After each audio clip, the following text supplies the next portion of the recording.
ఏ ఉద్యమమైనా ఎంత గొప్ప పోరాటమైనా ఎవలో గల నాయకులు ముంగటబడి నడిపిస్తే ఆ రాష్ట్రం ఆ దేశంలో పబ్లిక్ అంతా రోడ్ల మీదకి వచ్చి నిరసనలు చేస్తుంటారు.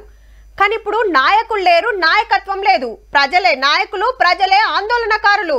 దునియా దేశాల్లో ఇప్పుడు అదే నడుస్తుంది. మళ్ళా నిన్నటిదాకా నేపాల్ చూసినాం కదా, ఇక ఇప్పుడు ఇంకో దేశం. చెత్త డబ్బాలు ఇసురుడు, సైకిల్ ఎత్తేసుడు, అగ్గివారేసుడు, బంగ్లాకు నిప్పు పెట్టుడు, బండ్లు గాలబెట్టుడు. కానీ ఇది నేపాల్ కాదుల్లా, ఫ్రాన్స్ దేశంలా. కొత్త ప్రధానమంత్రి గారు వచ్చినాక దేశం దివాలా తీస్తుంది.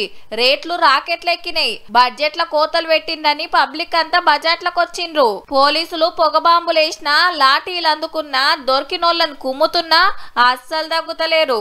80,000 మంది పోలీసులు దిగి 1,000 మందిని అరెస్ట్ చేసిండ్రు ఇప్పటికే. అధ్యక్షుడు మెక్రాన్ సారుకు అస్సలు కలిసి వస్తలేదుల్లా. 2 ఏళ్లలోనే 3 ప్రధాన మంత్రులను మార్చినా అంతా ఆగమాగం జగన్నాథం. ఈ ఉద్యమం ఏం దాకా పోతుందో, ఎవల పదవికి ఎసరొస్తుందో అని బుగులు పట్టుకుంది సర్కార్ పెద్దలకు.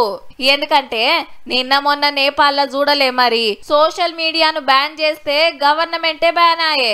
దెబ్బకు ప్రధానమంత్రి కుర్చీ దిగితే ఇంకో లెక్కిండ్రు ఇప్పటి మందం. పార్లమెంటు ప్రధానమంత్రి బంగ్లాలు గాలబెట్టిండ్రు. ఇంకాగిన కర్ఫ్యూ నడుస్తూనే ఉన్నది. ఇక నిరుడు బంగ్లాదేశ్ లా స్వాతంత్ర్యం కోసం కొట్లాడినోళ్ళ వారసులకు రిజర్వేషన్లు తెస్తే చెల్ అప్పటోళ్ళ కంటే ఇచ్చిండ్రు. వాళ్ళ మన్మళ్ళు మన్మరాలకు కూడా ఎందుకు ఇయ్యాలే, మాకు జాబులు రావద్దా అని చదువుకున్నోళ్ళంతా జంగు షురూ చేస్తే ప్రధానమంత్రి మేడం పారిపోయి మన తనకి వచ్చే.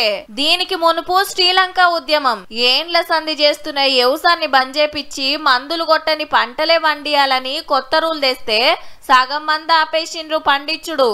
ఇగేముంది, ఉప్పులు పప్పులు సరుకు సౌదలు సగులం బయట దేశాలకెళ్లి కొనుకొచ్చుకునుడే. దేశంలో దివాలా తీసి పబ్లిక్ అంతా రోడ్ల మీదకి వస్తే అధ్యక్షుల వారు పరారైండు దెబ్బకు. ఏ దేశంలో అయినా మేం చెప్పినట్టే నడవాలే, మాకు దోషిందే చేస్తామంటే ఎన్నడో ఒకనాడు మరలబడతానంటానికి గిన్ని దేశాల ఉద్యమాలే ఓ ఉదాహరణ.